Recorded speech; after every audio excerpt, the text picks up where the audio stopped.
Welcome to the Tournament Poker Edge podcast, brought to you by TournamentPokerEdge.com, the only podcast dedicated exclusively to poker tournament strategy. Now here's your host, Clayton Fletcher.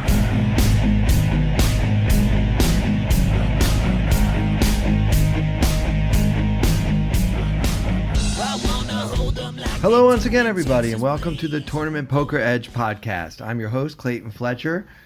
A little bit of a truncated episode this week. I do have a ton on my plate right now, but I wanted to make sure we put out some content for you guys. I do have a strategy hand that I want to get to. I think it's pretty good. I also want to touch on a few interesting poker topics that have been developing of late. Unfortunately, I'm very, very strapped for time to get this done, so this episode will turn out to be a bit shorter than you guys are used to, and then we'll be back to our normal length of podcast next week.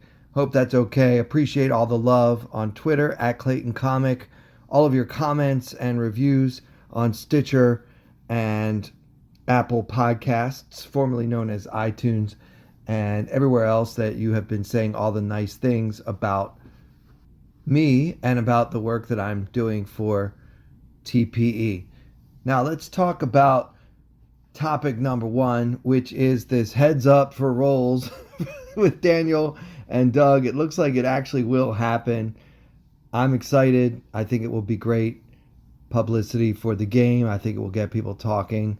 And I think that Daniel is basically drawing dead if he plays No Limit Hold'em heads up versus Doug. I know that Doug doesn't play every single day anymore, but Daniel's not out here playing heads up No Limit every day either, and it's such a different game from what Daniel is used to playing. Obviously, these two guys have had a big problem with each other for a very long time. Doug has built half his career off of attacking Daniel at every possible turn, which has been a lot of entertainment. Many hours of entertainment on Doug's YouTube page have derived from all of the insults and videos that he's made. But my favorite, if we can talk about, Doug versus Daniel over the years, was the billboard right outside the Rio. You could see it for miles on your way to play in the World Series of Poker. This giant, huge billboard that said "More rake is better." I think some people saw pictures of this billboard on Twitter or Instagram and thought that it had been doctored or somehow photoshopped. But no, that was a real thing that he did. And obviously it refers to when Daniel was the spokesperson for PokerStars and being paid quite handsomely to represent them and their interests. Daniel claimed that the proposed increase in rake would ultimately benefit the professional players. Obviously, that was a silly thing for Daniel to say and clearly untrue. A lot of people have taken this opportunity to reinvigorate hatred against Daniel Negreanu, and, my journey with him has been a little bit different. I used to be more annoyed with Daniel before I knew him. Like when I would see him on TV and kind of being nice to players, but really just trying to get a read. And some of his antics I thought were in poor taste, I guess. Namely, there was one many years ago. It's not even on anymore, but there was a show called the PPT. It was kind of a spin-off of the World Poker Tour. It was the professional poker tour. They only did one season of it. And Daniel made a comment to a player called Minneapolis Jim Meehan, who is, I believe, no longer with us. But if he is with us, he's certainly not playing poker anymore. Minneapolis Jim was known for a lot of things. One of them was being a kind of a degen and an alcoholic. And Daniel was pretty rude to him in one episode of the PPT. And when Daniel busted him, he said something like, "Drinks at the bar on me after this," or something like that, which, if you know Daniel, he's not really one to talk about drinking. He practices a vegan lifestyle and is not really a big drinker. So Obviously, that was just one final needle, which I thought was in poor taste. If it was intended the way I took it when I watched the episode. Now, of course, a show like the PPT was heavily edited, and they may have had some other things that were said that they left out. But to me, this one made Daniel look bad, and other things that he had done on TV had rubbed me the wrong way. Now, as I've gotten to know him over the years, and certainly he's not one of my closest friends or anything, but I do have something of a relationship with him, I see another side of Daniel that maybe not everyone gets to see, but he's an extremely loving and charitable person. That really becomes evident if you attend any of the events that he hosts along with Matt Stout and the CSOP. Daniel is extremely generous. He has a lot of money, and he's not afraid to share it with people in need. And I'm talking about real need, like St. Jude's or epilepsy research, things like that. And so I've been to a number of these events and run into Daniel at them, and I've seen firsthand him donating large amounts of money to the cause. So that does not excuse all of the bad things he's done in his life, but I think it's important that if you're going to sit in judgment of another human being, you should probably consider both the good and the bad. Now, on her wonderful and relatively new podcast called The Rake, Jamie Kerstetter talks about, and she doesn't go into great detail, but she talks about how Daniel had her removed from being a commentator on an event that he was a part of. I don't know if it was with GG Poker or, she didn't really say, so I don't want to speculate whether it was that or something that maybe Daniel just had a lot of leverage about who would be on the mic.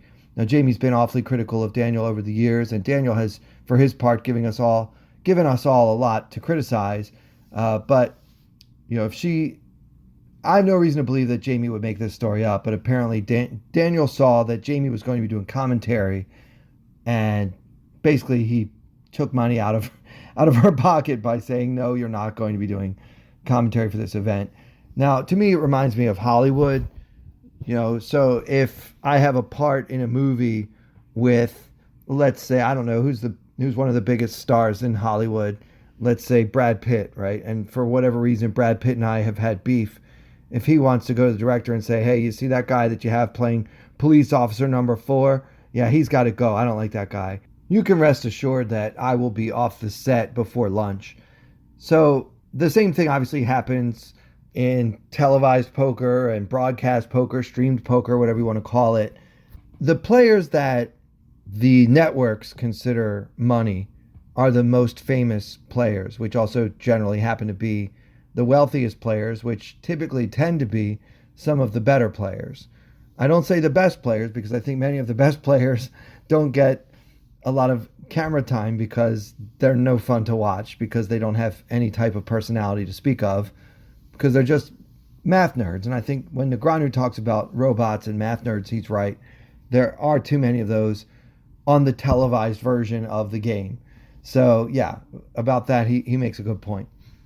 Jamie's not one of those nerds. I mean, she's one of the funniest people in poker, and this is a professional comedian saying that. She's also extremely talented, very tough to play against, and there's no reason why anyone would say, no, we don't want Jamie to do commentary. She's actually probably on my short list. If I were producing a poker show, Jamie Kerstetter would be one of the first people that I would want to ask, would you like to do commentary for this?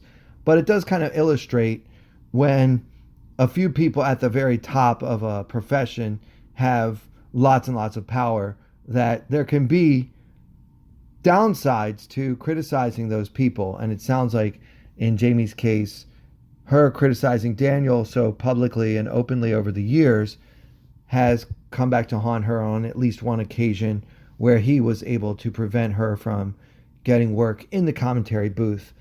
Now, first world problems to be sure, but as someone who has done my share of commentary, and I know how hard it is to get those jobs, that story kind of made me a little sad when I heard it on Jamie's podcast, which, by the way, if you haven't heard it, it's called The Rake, and it's co-hosted by her and Marley Cordero. that's one thing. I wanted to comment on that because it did give me kind of a visceral reaction. Okay, next topic. Enough about those guys. Let's get back to the world of the mortal. How about me? All right. I recently completed basically a month of online poker. You guys know I had a good amount of success. And I want to be honest about something. I actually took a loss in the World Series of Poker online this summer. I know that I was tweeting and sharing and making sure everybody knew every time I won. And I did have 3 small wins, either in $50 or $100 tournaments. It may have actually been 4 wins. None of those wins were worth more than $5,000 or $6,000. And I was playing on the days that I was playing in the WSOP online. I was playing, probably on average 12 to 1,500 per day. So although I had a few good cashes, at the end of the day, I ended up losing about 50% of, so my ROI let's put it that way, my ROI for the month of July was around 50%, which just goes to show how hard it is to make money in poker and how easy it is to maybe have people think you're doing better than you are. I know lots of players will tweet every time they make a final table, but what you don't see is all the nights that they spend, getting killed. So what happened to me in my case? Well, you guys know that I have a extensive spreadsheet where I kind of keep track of all my stats and stuff. And one of the stats that I keep an eye on is what my percentage is when I'm all in for at least half my stack. So this can happen when you're very, very short in a tournament, or it can happen when you have a good stack, but you and another player have really good hands. For example, if I have pocket kings and I happen to run into aces, then in that particular all in for at least half my stack, I'm only about 18% to win. So that's not good. But what I did find interesting is I had 25 times during the month that I was all in for at least half my stack, and my average winning chances, so my pot equity in all those hands, was over 70%. It averaged to 70.1% or something like that, which is ridiculously high for that many all-ins. It means there were not so many coin flips and a lot more of me having the pair versus either one live overcard or a lower pair. So that happened a lot. And what's really crazy is I lost 19 of those 25 all-ins. Now, this is not to make an excuse for having a losing month. I mean, I only answer to myself anyway, so it's not like I have to make excuses. But if you talk about running bad for an extended period of time, I played well over 100 tournaments in July. I mean, I average 4 or 5 tables at a time when I play online on WSOP.com. I would play a lot more tables than that, by the way, except they have this ridiculous feature that I've never heard anyone else complain about, which makes me wonder if any of you know how I can fix it. But if you don't make a decision pre-flop in the first, I think, 10 seconds, your hand is folded and your time bank does not engage. I don't get this. I don't know why they would do it that way. But when I first started playing on the site, I was trying to do 8 or 10 tables, and it proved impossible because there are just too many times when it takes me more than 10 seconds to get to a pre-flop decision on one hand when maybe I'm thinking of a really tough decision on another hand. So for that reason alone, I had to decrease the number of tables that I would play all at once. But still, playing part-time, of course I didn't play every day in July. I was mostly playing just Friday through Sunday schedule. That way avoiding kind of the high rollers that are a little bit out of my skill level, and also just allowing for some type of work-life balance. But still, I managed to play, I think it was 109 tournaments, and I kept track of as many of these big all-ins as I could, and it turns out that I was 70% on average, and I lost, almost all of them, like 80% of them. So that's pretty hard to do, but I did it. which doesn't mean that I necessarily would have cashed in all of the tournaments had I had, done better in those all-ins. That's just one stat that I look at. And I did fine in my coin flips and a little better than that in other spots, like spots where I wasn't sure if I should bluff, but I chose to. It seemed like those worked out a little more often than they would on average. So, everything kind of does even out, but these big all-ins were what really felt like they were killing me, at least from the perspective of being the person experiencing all those bad beats. But anyway, I'm not trying to complain about my luck. I know that I have run well above average in poker tournaments over my career. But I'm just trying to make the point that we think the long run is a lot shorter than the real long run is. So if you play 100 tournaments and you have a negative ROI, that might feel like, well, then I must be a losing player. But this hasn't convinced me that I'm a losing player, which is probably nothing more than great news for all of the superior opponents who lick their chops when they see me approaching the table. All right, well, let's get to the strategy hand for this week. I think this one is kind of interesting. I think you guys will appreciate this one. Kind of late in a $10 or $11 ACR tournament, I thought this one was kind of a fun hand to discuss. So we have Jack 9 in the big blind, and our stack is a little bit below average at 40,000. The average is almost 50,000. The blinds are 325 and 650. You guys know I love these ACR blinds. So the action begins with a raise from the player in second position. Now it's a minimum raise, so he makes it 1,300, and we're at a full table. This player has about the same size stack that we have. He's got us barely covered, and it folds all the way back to us in the big blind, holding the Jack of diamonds and 9 of clubs. So Jack 9 offsuit in the big blind. I think if you fold this hand, you are playing a little too tight. This is not a great hand, but it's certainly not hopeless. But more importantly, there is now 2,995 in the pot, and it only costs us another 650 to see the flop. So we're getting ridiculous pot odds here, and we need to make the call, getting 4.6 to 1. So we're going to see a flop from out of position, holding Jack 9, and that flop is the 8 of clubs, 5 of spades, and 4 of diamonds. Now, before we decide what to do on this flop, I want to tell you a little bit about our opponent. Now, I'm not looking at his HUD stats because it wasn't someone that I had a lot of numbers on. His HUD stats, didn't really tell us that much. But what I had noticed in this particular tournament was that he seems to like to make laydowns.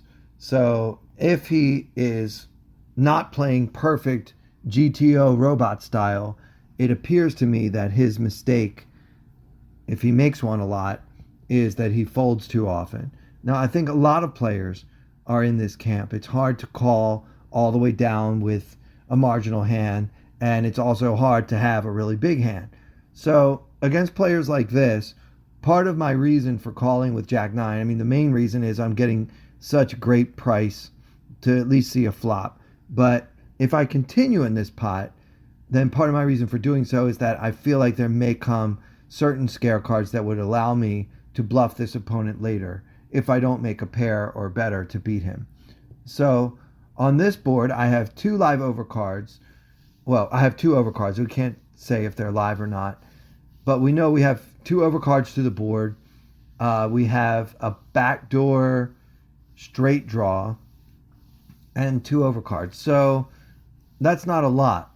For me, I always want to check in this spot. I don't really have a leading out range. Heads up when I'm out of position. I pretty much will always check to the razor. I want to say always, but that's why I say pretty much always, because I'm sure there is some scenario where I would bet out. But yeah, generally you want to check to the razor. And if he makes a healthy bet here, like half the pot or more, I think it's fine to just go ahead and fold the Jack 9. We don't have a backdoor flush draw. We don't have that much going on. But what happens is our opponent bets only 1,236 into the 3645 pot. So instead of a half pot bet that I think I could comfortably fold to, he makes a 1/3 of the pot bet, which, with my 6 outs, assuming that they are at least sometimes live, it's a much more defensible call for me. I could also go for the check raise and then continue bluffing on, if he calls, continue bluffing on any card that gives me a straight draw. And there are, some cards that would do that. A 10 would give us an open ender.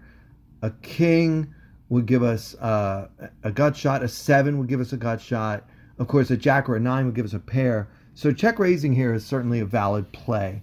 But I made the decision to just call. And the plan should be to sometimes try to take this away if the run out appears scary. Now, what would be scary to this opponent? Well, to me, like if a 6 or a 7 hits, then he should be way more afraid of my hand than I should be afraid of his. Players like this aren't going to show up with like too many straights on a 8-7-5-4 board. But me, having been in the big blind and having gotten such a great price, I could easily have those hands. So I think that cards like that would give us a pretty distinct range advantage on this board. So that's kind of what I'm hoping to see. So I do make the call, and we see a turn. And the turn comes the deuce of clubs. So now there are 2 clubs on the board and over 6,100-ish in the pot. And my stack is the effective stack at 38.4. Our opponent has just a few thousand more than that. So now this card is interesting.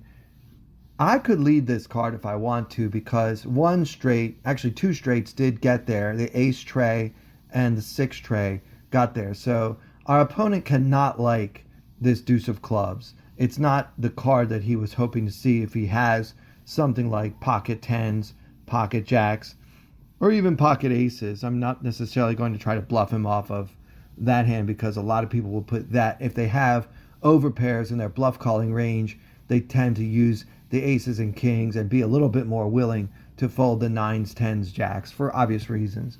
So it's not that I'm trying to bluff him off of pocket aces, although he will occasionally fold that hand if this board gets any uglier.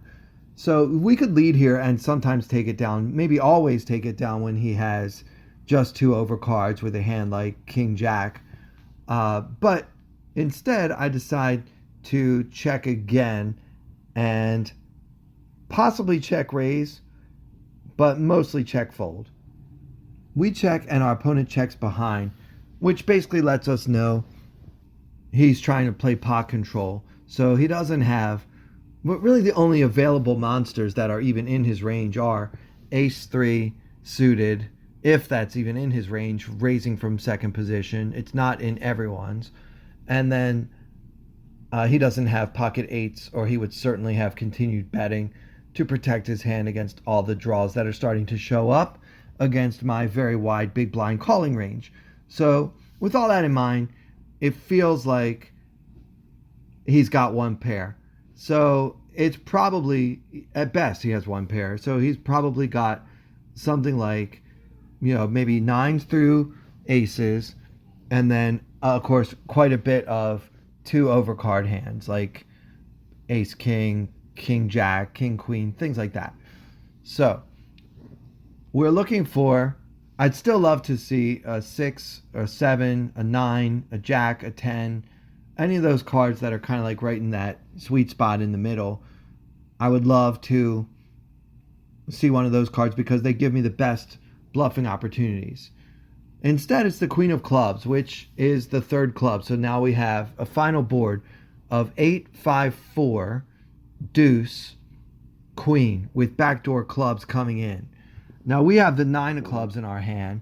Also, our opponent didn't bet the turn. So it's extremely unlikely with that information that this opponent has a flush. Now, it might be hard for us to represent a flush because it's a backdoor flush. But when you just add one more thing for your opponent to worry about, that makes bluffing that much more profitable in these situations. So we can't check again unless we just want to give up, which giving up is okay. I mean, I certainly do give up on my share of hands, and this wasn't exactly one of my favorite cards to bluff on because he certainly has queens in his range, like ace queen, king queen. Like, he's going to have a queen some of the time.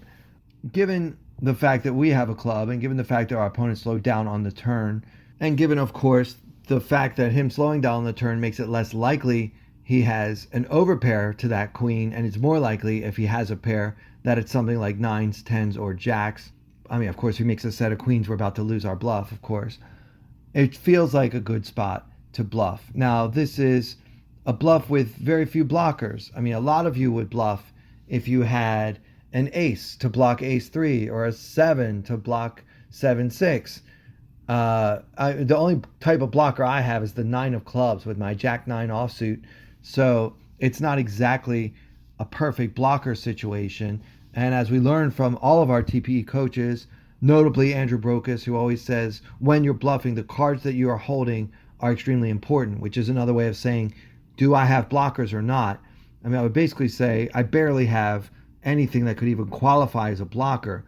So for me, this is more of an exploitative decision when I go ahead and fire my bluff at the end. And I just bet half the pot. There's no reason to bet more than that. I'm not that polarized. I could have just a queen myself. I could have an 8 that I now think is good. You know, there are lots of hands that aren't that very, very strong or very, very weak. So I'm less polarized, so I don't need to size up as much as if I am polarized.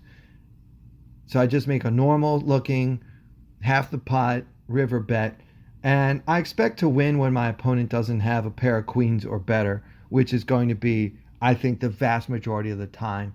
And sure enough, I do take it down, and it was, to me, a good demonstration of kind of a bread and butter situation. So many of us know that we should call with a wide range from the big blind when facing a min raise open and no other opponents. Yeah, I mean, that's pretty basic at this point. You know, you're getting 4.6 to 1. So, you know, you can call with virtually any 2 cards, although many of us tighten up a little beyond that and might just go ahead and fold like the jack deuce, jack 3, 10, 5, you know, those kind of hands. But even if you told me you always call with those hands, that's fine. But I think that part of the strategy needs to be that you also find bluffs in unusual places, like I think I did with this hand.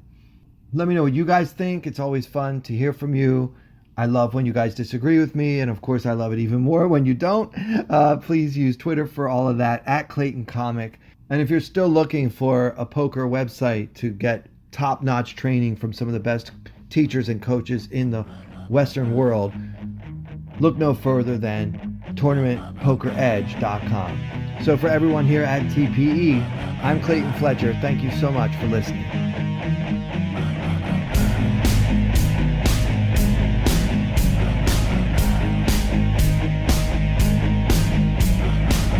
I wanna hold them like they do in Texas Plays.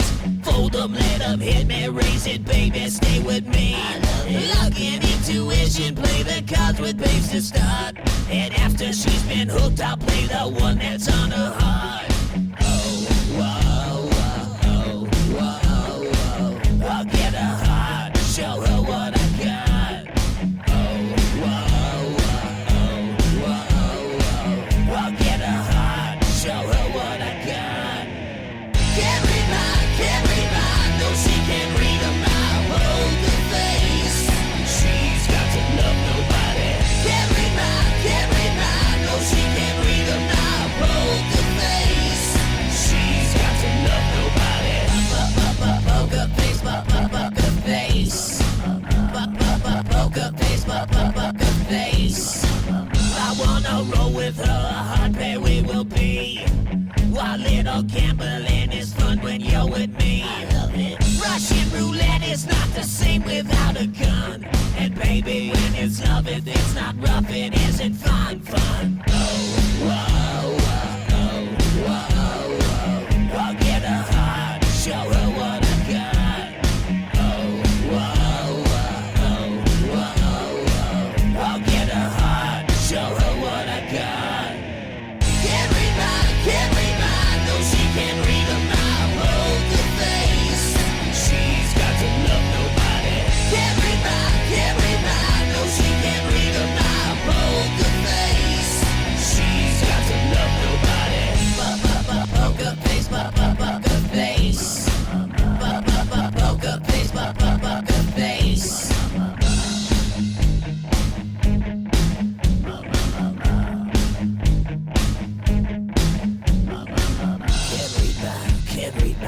no, she can't read my poker face. She's got to love nobody. Can't read my, no, she can't read